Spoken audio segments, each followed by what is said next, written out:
There's a kind of closeness that feels intimate, but it's a lie. A polished illusion. It looks like connection. It sounds like desire. It feels like passion. But it's hollow, surface level. And when the moment ends, you're left wondering, was I ever really seeing this as how avoidants experience intimacy? Not through openness, not through vulnerability, but through the physical, through sex. Not as a doorway to emotional closeness, but as a carefully crafted shield to keep it out. They use touch to mimic what they're terrified to feel. They give their bodies to avoid giving their hearts. And in a world obsessed with fast pleasure and short-term satisfaction, no one notices the difference until it starts to hurt.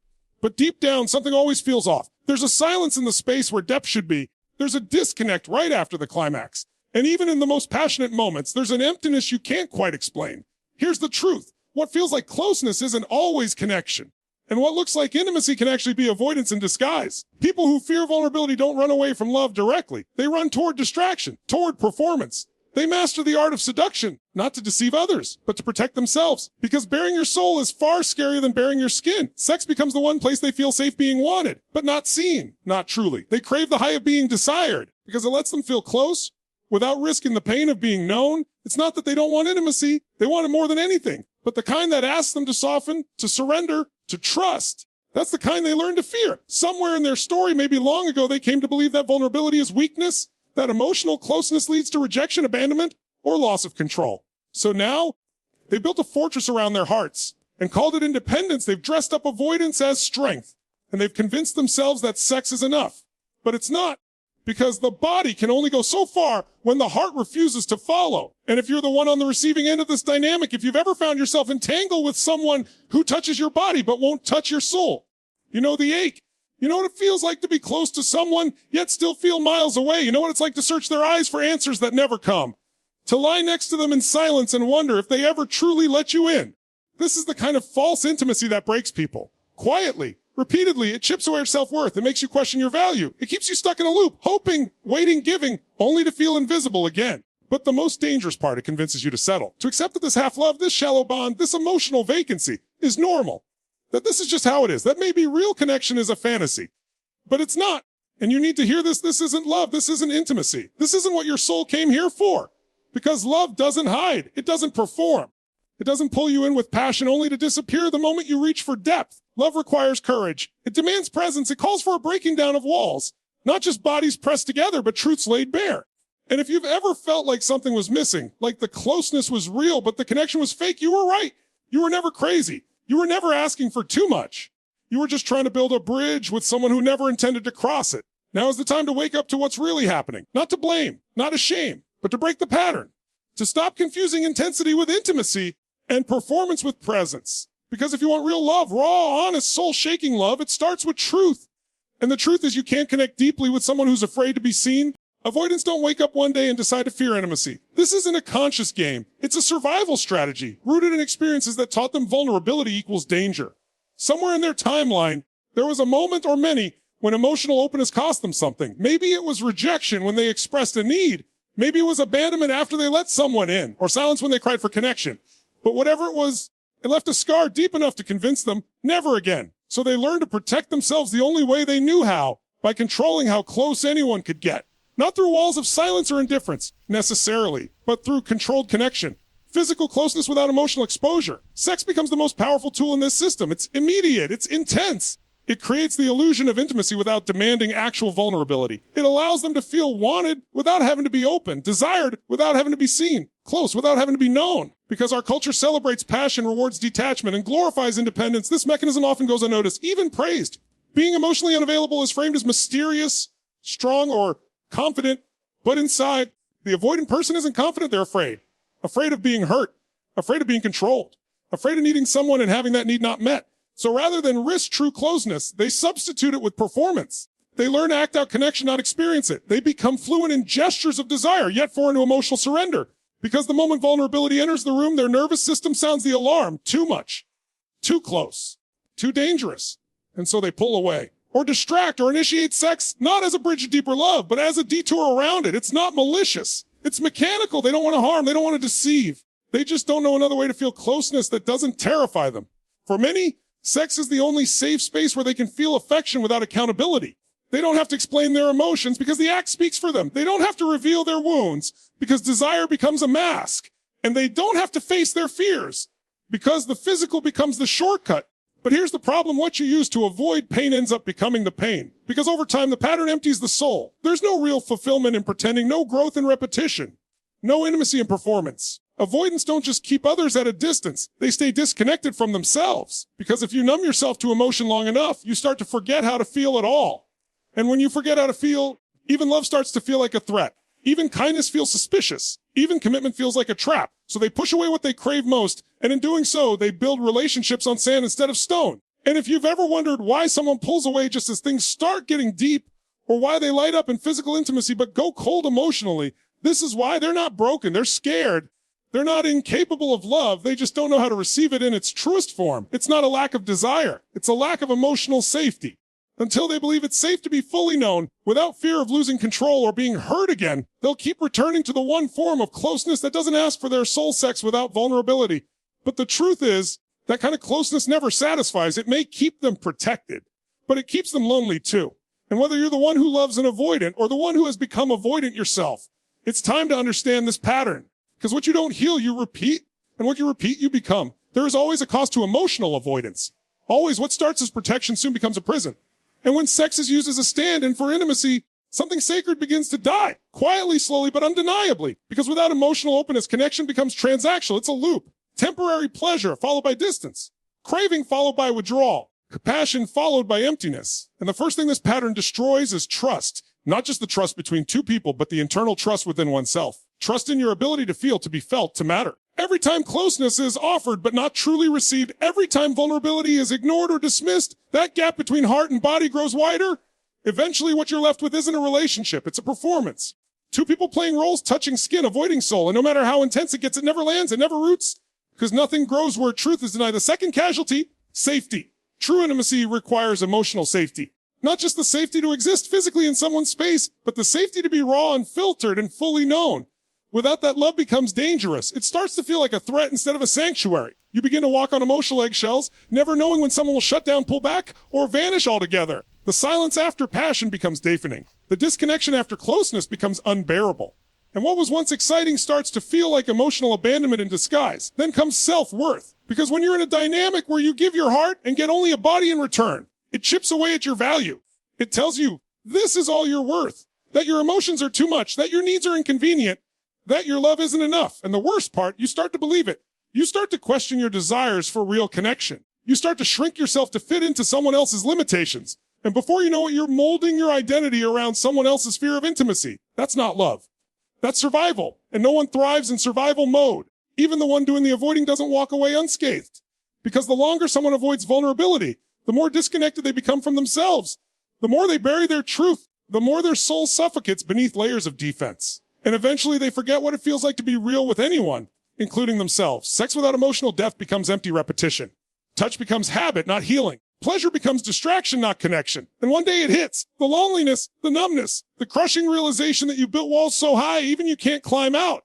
That's the ultimate cost of life half-lived. You can be surrounded by people, in relationships, even in love, and still feel alone. Because you've never truly let anyone in, and no one's ever truly seen you. That's what this pattern destroys, the possibility of real love.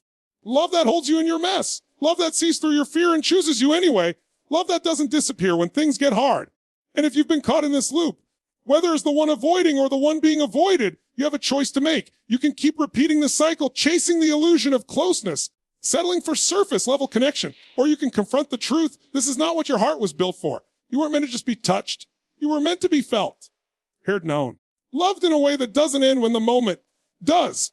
So ask yourself, how much more are you willing to lose just to stay safe? How much more of your soul are you going to trade for moments that don't last? What will it take for you to stop settling for almost and finally choose real? Because if this keeps going, it won't just destroy your relationships. It will destroy your belief that love is even possible. And that's a price too high to pay. If you've ever loved someone who keeps you at arm's length while pulling you into their arms, if you've ever tasted connection in fleeting moments, only to be met with silence, withdrawal, or emotional coldness the next day, then you already know this kind of love doesn't just hurt. It confuses you to your core. You start to question everything. You start to doubt yourself. You start to wonder, am I too much? Am I asking for something that doesn't exist? Because when you love an avoidant, your heart is constantly in limbo. They show up just enough to keep you hoping, but never enough to make you feel safe. One moment they're present, engaged, even tender. The next they're distant, dismissive, cold. And that emotional whiplash trains you to settle for inconsistency. You become addicted to breadcrumbs, the little glimmers of affection, the rare moments of emotional openness, the occasional vulnerability that makes you believe maybe this time they're changing. Maybe this time they'll stay. But deep down, there's a hollow ache that never goes away because you're not being loved fully. You're being tolerated in doses. And no matter how much you give, your body, your time, your loyalty, it never feels like enough. That's the impact. You begin to shrink. You start managing your emotions so you don't scare them off. You start silencing your needs so you don't come across as needy. You start contorting yourself into a version you hope they'll find easier to love. And every time they disconnect, every time they avoid real intimacy, every time they use sex as a way to draw near without truly showing up, you absorb the rejection. Even when it's not about you, you make it about you. Because that's what happens when love becomes unstable. You blame yourself for the chaos. But let this be the truth that interrupts the cycle. You are not too much. You are not too needy. You are not the problem. You're simply loving someone who doesn't yet know how to love with their whole heart. Someone who confuses closeness with suffocation. Someone who sees your desire for depth as a threat instead of a gift. And if you don't wake up to this reality, you will keep giving until you have nothing left to offer. You'll keep hoping until you're emotionally exhausted. You'll keep fighting for a connection that was never designed to go any deeper. Loving and avoiding when they're not doing their own healing is like trying to build a home on a moving floor. You're always adjusting, always bracing for collapse, always one step away from being shut out again. And this is where your power comes in, because you do have power here. You have the power to say, I will not abandon myself in the name of love. You can choose to stop trying to decode mixed signals. You can choose to stop settling for physical affection without emotional presence. You can choose to stop hoping that one day they'll change if you just love them hard enough. Because here's the truth. You cannot love someone into emotional availability. That is work only they can do. And the more you sacrifice yourself in the process, the more you teach your nervous system that love means rejection. That intimacy equals pain. But your needs don't matter. But your needs do matter. Your feelings are valid. Your desire to be loved fully, seen deeply, and met consistently is not a weakness. It's a strength. It's a sign of emotional maturity. It's what real relationships are built on. So if you're loving someone who only knows how to connect halfway, if you're constantly being pulled close only to be pushed away, then it's time to pause, to reclaim your worth, to ask yourself one hard, honest question. If they never change, is this the kind of love I want for the rest of my life? Because you can wait for them forever. Or you can walk toward the kind of love that doesn't hide behind fear. One that sees you. One that chooses you. One that meets you with an open heart, not just an open hand. And that love, it starts when you stop chasing what won't stay and start choosing yourself.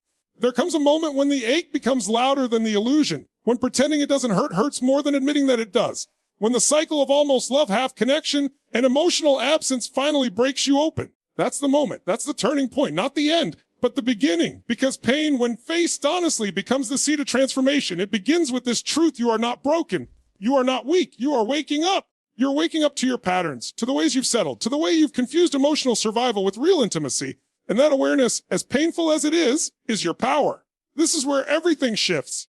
Because once you see the truth, you can't unsee it. You can't go back to pretending that crumbs are a feast.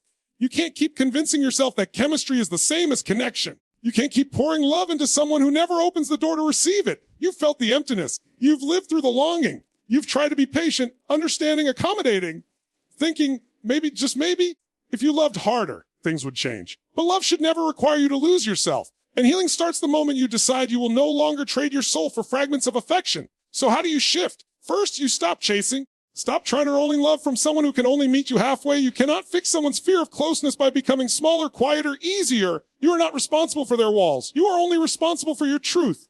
Then you start really feeling the grief, the confusion, the betrayal. You let the pain wash through you instead of running from it, because what you feel you can finally release.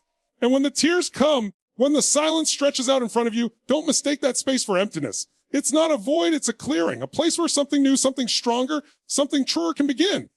Next, you reclaim your standards. No more settling for emotional crumbs. No more mistaking sex for love or intensity for intimacy. No more making excuses for someone's fear while abandoning your own heart. You set the bar higher. Not out of bitterness, but out of deep self-respect. You decide that if someone wants access to your body, they must first earn access to your heart. They must show up, be real, stay present. Because your soul is no longer available to those who hide behind performance. And finally, you own your story. All of it. The pain, the patterns, the choices you wish you could undo. Because shame thrives in silence, but truth sets you free. You are not weak for loving someone who couldn't love you back.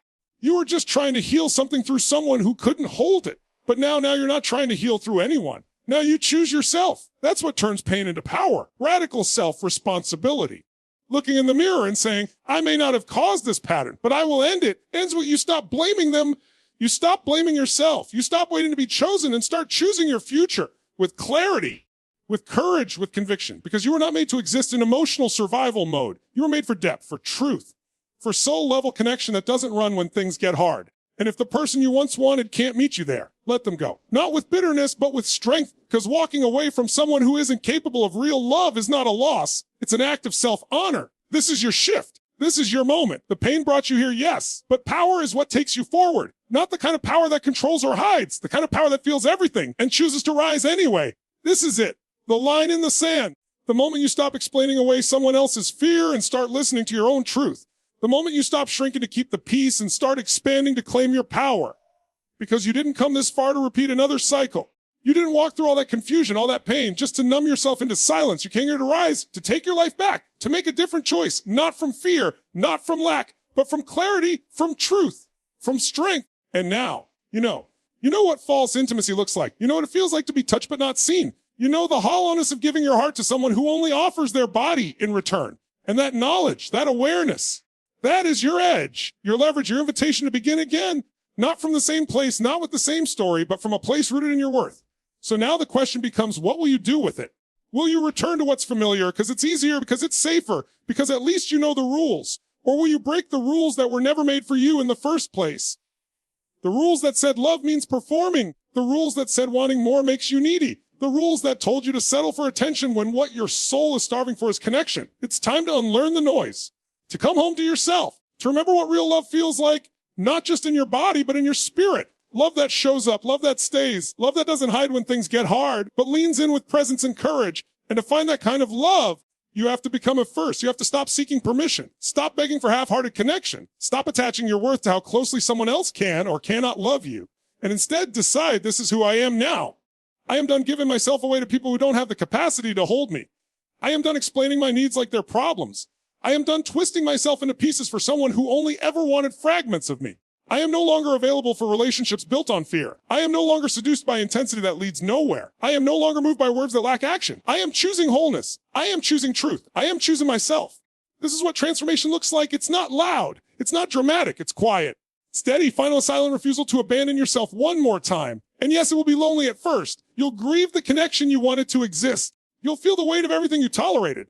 But you'll also feel something you haven't in a long time. Freedom. Freedom to build from truth. Freedom to feel without fear. Freedom to say, I've love cost me myself. It's too expensive. You are not here to be half loved. You are not here to be someone's emotional mirror while they run from their own reflection. You are here to love and be loved with depth, honesty, presence, and purpose.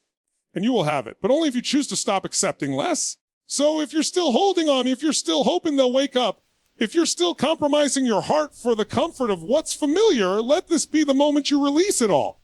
Not because they're bad, not because you failed, but because you're ready to grow beyond the story that keeps you small. Your future isn't built in their comfort zone, it's built in your courage. And the path begins now, with one decision, to never again abandon yourself for the illusion of closeness, to rise, to speak, to feel, to live in your truth, because this time you don't just walk away, you walk forward.